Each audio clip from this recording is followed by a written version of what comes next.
오늘 우리에게 주신 하나님의 말씀은 느헤미야 6장 15절에서 16절 말씀입니다. 제가 준 성경 734페이지에 있습니다. 느헤미야 6장 15절에서 16절 말씀입니다. 찾으신 줄 알고 함께 읽겠습니다. 성벽 역사가 52일 만인 엘루럴 25일에 끝남에 우리의 모든 대적과 주위에 있는 이방 족속들이 이를 듣고 다 두려워하여 크게 낙담하였으니 그들이 우리 하나님께서 이 역사를 이루신 것을 알미니라. 아멘. 지금 읽은 본문 내용과 같이요, 성벽 재건을 시작한 지 52일 만에 모든 걸 끝냈습니다. 그리고 이 성벽이 재건된과 동시에 모든 대적과 주위에 있는 모든 나라들이 다 두려워하였습니다. 그리고 낙담을 하게 되었습니다. 왜냐하면 이 모든 것들이 하나님이 하신 역사인 것을 알았기 때문입니다. 140년 만에 무너진 성벽이 다시 세워진 것이고요. 그리고 이것이 하나님이 하셨다고 할 수밖에 없는 것이요, 이 성벽에 동원된 사람들입니다. 건축 전문가들을 불러서 한 번에 촥 한 게 아니고요, 49간을 나눠서요 공사가 이루어졌는데요, 각 가문과 직업군이 그리고 가정에서 분담해서 일이 진행되었습니다. 이 많은 사람들이 각자 자신의 삶에 맡은 사역들을 충실히 감당하였기에 가능한 것이었습니다. 이 일이 과연 쉬웠을까요? 우리는 많은 일들을 해보지만 이렇게 많은 사람들이 한마음 한뜻으로 이루어진다는 것은 거의 힘듭니다. 그렇지 않습니까? 물론 많은 사람들이 다 참여한 건 아닙니다.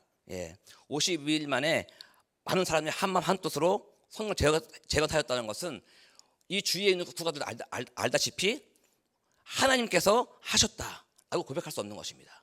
이것은요, 유대 백성들이 한 것이 아니고요, 주변 국가들이 이 역사를 보고 고백한 거예요. 이건 하나님이 하신 것이다. 그리고 그들이 두려워한 것입니다. 지금 우리도 이러한 한 마음 한 뜻이 되어 간절한 기도로 나아가야 될 줄 믿습니다. 아멘. 그때 하나님께서 우리에게 예비하신 성전을 세워주실 줄 믿습니다. 살아계신 하나님, 함께 하시고 보호하시는 하나님, 인도하신 하나님을 증거하는 시간이 될 줄 믿습니다. 각자의 삶의 현장에서 그리고 가정과 교회에서 온전히 하나님의 말씀과 뜻 안에서 하나님의 인도하심을 구하는 저와 뉴욕 십자가 교회 되기를 예수님의 이름으로 축복하고 기도합니다. 아멘.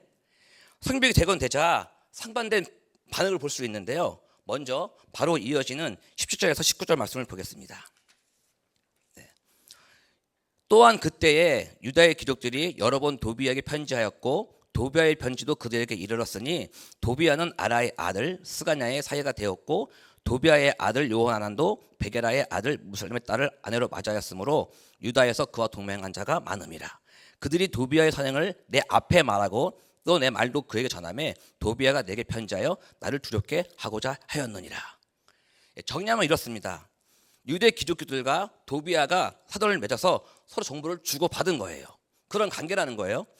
더욱이 유대 귀족들이 도비아의 편에서 그의 선한 것들을 느헤미야에게 말했다는 것입니다. 그리고 느헤미야의 상황, 느헤미야가 말하는 모든 것들을 전해주는 스파이가 된 것이에요. 누가요?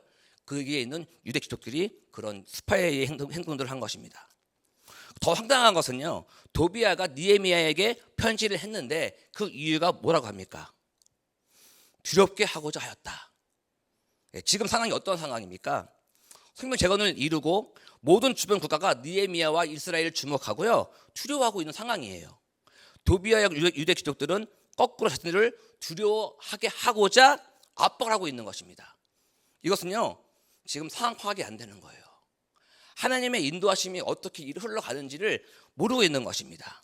그들은 하나님과 함께하는 느헤미야를 두려워하는 것이 아니라 오히려 인간적인 방법으로 자신들의 영향력으로 자신들을 드러내고자 하는 것이에요. 왜 이들은 이렇게 사상적일까요? 하나님의 백성이 아니었기 때문입니다. 도비아는요. 하지만 유대 민족은요, 하나님의 백성들이었어요. 그래서 그들은요, 하나님께 기도하기보다는, 자신의 민족을 사랑하기보다는 정치적으로 종교적으로 지금까지 자신을 위해 살아왔기 때문에 이렇게 사상적으로 할 수밖에 없는 것입니다. 도비아는요, 암몬 족속 사람으로서 바사 제국의 속국에 속해서 앞잡이 행동을 한 것이에요. 더욱이 이스라엘도 자신의 영향력으로 들어오게 해서 자신이 더욱더 강력한 힘을 드러내고자 했던 사람입니다. 근데 지금 이 성벽이 재건해서 느헤미야와 이스라엘이 재건이 된다면 자신의 입지가 좁아지기 때문에 더욱더 강력하게 계속 방해하는 것이에요. 하지만 이미 게임은 끝나지 않았습니까? 하지만 자신의 영향력과 권력이 영향력이 남아있는 거예요. 그래서 끝까지 느헤미야를 죽이고자 넘어뜨리고자 공격하고 있는 것입니다. 유대 귀족들은 더 한심하지 않습니까? 자신의 민족이었어요. 같이 하나님을 섬기는 그런 사람인데 그걸 모르는 겁니다. 왜냐하면 영적으로 무뎌 있는 거예요. 오직 세상에 관심이 있는 거예요. 나이 먹고 사는 것만 관심이 있는 것입니다. 하나님의 뜻을 구하지 않는 그런 지금 상황인 것입니다. 얼마나 안타까운지 모르겠습니다. 지금 성벽이 재건되어서요, 주변국들이 두려워하는 하나님을 보고도 믿지 못하고 인정하지 못하는 도비야와 일행은 여전히 느헤미야 사역에 방해 공작을 끊임없이 하고 있는 것입니다. 정말 안타까운 반응들을 보이고 있는 것이에요. 저와 여러분은요, 항상 영적으로 깨어 기도하는 하나님의 사람으로서 이런 어리석은 삶을 살지 않도록 예수님의 이름으로 축복하고 기도합니다. 아멘. 도비야가 두렵게 하고자 했던 느헤미야는요, 성벽이 재건된 동일한 시간에 어떻게 반응했을까요? 지금 동일하게 갈라지는 반응이에요. 느헤미야는 그에게 아무런 반응을 보이지 않습니다. 그럼 그는 무엇을 했을까요? 7장 1절 말씀입니다. 7장 1절 말씀. 성벽이 건축됨에 문짝을 달고 문지기와 노래하는 자들과 레위 사람들을 세운 후에, 할렐루야, 예, 아멘. 멋지지 않습니까? 동일하게 성벽이 건축되고요, 같이 결과를 봤는데 느헤미야는요, 예배를 드리기 위한 준비를 시작하는 거예요. 주자들을 세우고 예배를 드리고 찬양을 드릴 준비를 하고 있는 겁니다. 비전을 꿈꾸고 있는 것이에요. 도비야가 기대한 두려움은 그에게 절대 없습니다. 그저 하나님이 주신 사명과 비전만이 그에게 있는 것입니다. 그리고 그와 함께 동역자를 세우시고요, 그들은 사람과 사랑을 두려워하는 자들이 아니라 하나님을 두려워하며 공경하는 자들을 세우는 것이에요. 즉 하나님을 경외하는 자들을 세웁니다. 2절입니다. 내 아우 하다니아와 영문의 간원 하나냐가 함께 예루살렘을 다스리게 하였는데 하나냐는 충성스러운 사람이요 하나님을 경외하는 무리 중에 뛰어난 자라. 아멘. 느헤미야는요, 하나님의 인도하심을 따라 순종하며 어려움과 방해도 끝까지 나아갑니다. 그는 알았습니다. 이 여정이 하나님이 자신에게 허락된 시간이고 분명 하나님의 영광에 참여하는 은혜의 시간이 될 줄을 알고 있었습니다. 그렇지 않으면요, 이미 느헤미야는요, 이 많은 방해와 살해의 공작에 죽었을 것이에요. 하지만 그는 죽지 않았습니다. 왜요? 하나님이 함께 하시기 때문입니다. 아멘. 하나님의 은혜가 그에게 임했기 때문이에요. 그리고 느헤미야는요, 문지기들에게도 철저히 임무를 줍니다. 해가 중천에 뜨기 전에 절대 문을 열지 말라고 합니다. 그리고 각 가정마다 자신의 앞을 지키라고 명령합니다. 그리고 그들은 철저히 부정한 것들이나 적들이 못 들어오게 지키죠. 앞에서 말한 유대 귀족들과 비교되지 않습니까? 유대 귀족들은요, 그 중에 제사장들이 있었어요. 그들은 세상과 결탁하여서, 도비와 결탁하여서 어떻게든 민족과 느헤미야를 무너뜨리려고 했지만 이 백성들은요, 철저하게 느헤미야에 주신 그 명령을, 하나님 주신 명령을 믿고요, 충실하게 감당한 것입니다.